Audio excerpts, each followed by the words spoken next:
নমস্কাৰ, মই তন্দ্ৰালী। পুনৰবাৰ এটা নতুন ভিডিঅ' লৈ মই আপোনালোকৰ ওচৰত আহি গ'লোঁ।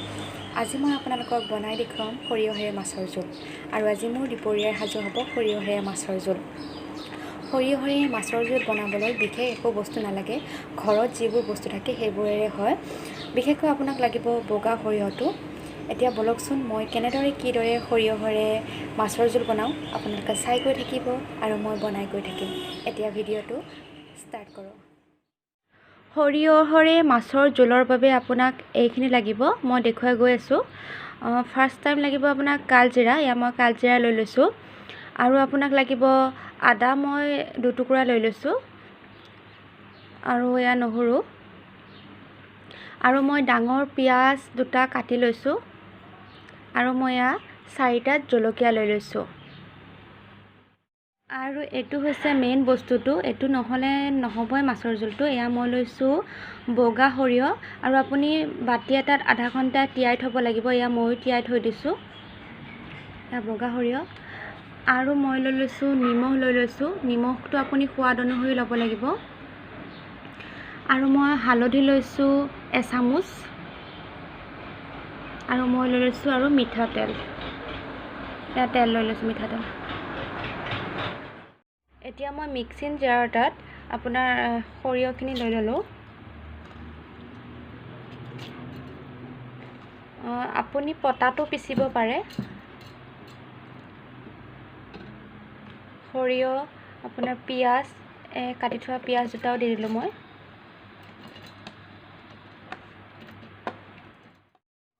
এতিয়া মই আদা দিলোঁ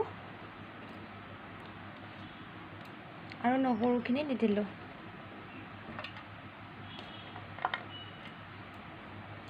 এতিয়া গোটেইখিনি মই পেষ্ট কৰি ল'ম। মোৰ পেষ্ট কৰা হৈ গ'ল অলৰেডি।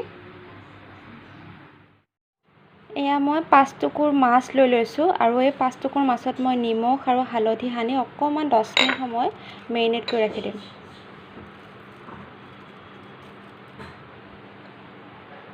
নিমখ হালধি সানি মই 10 মিনিট সময় মেৰিনেট কৰি ৰাখি দিম।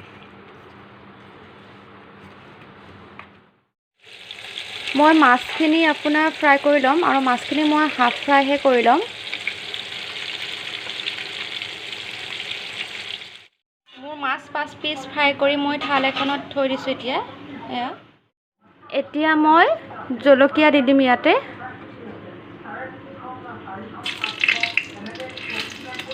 আৰু মই কালজিৰাখিনি দি দিম ইয়াতে।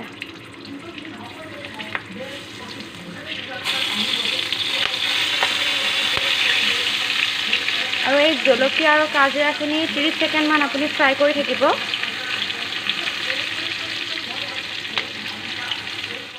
ইয়াতে এতিয়া সৰিয়হখিনি দি দিলোঁ, পেষ্ট কৰা সৰিয়হখিনি।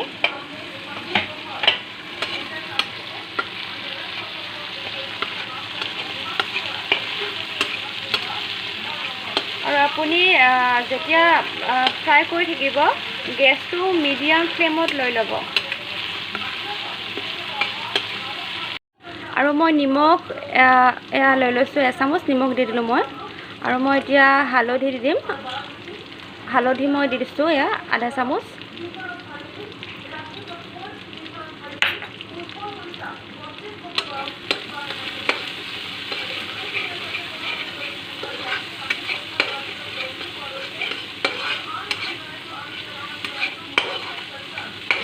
আৰু মই এতিয়া ইয়াতে মাছ কেইপিচ দি দিম।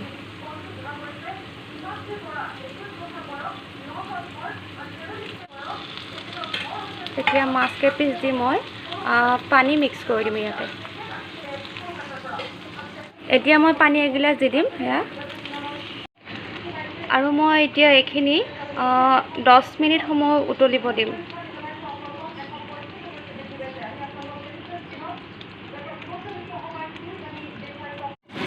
10 মিনিট হৈ গ'ল। ফাইনেলি সৰিয়হ আৰু মাছ হ'বলৈ ধৰিছে, মানে হৈয়ে গৈছে আৰু যেতিয়া আপুনি মাছটো দি কেনে সৰিয়হত পানীটো দিব তেতিয়া কিন্তু গেছটো হাই ফ্লেমত দি ল'ব। সৰিয়হ আৰু মাছ অলৰেডি হৈ গৈছে। আৰু এতিয়া মই গেছটো অফ কৰি দিম বাৰু।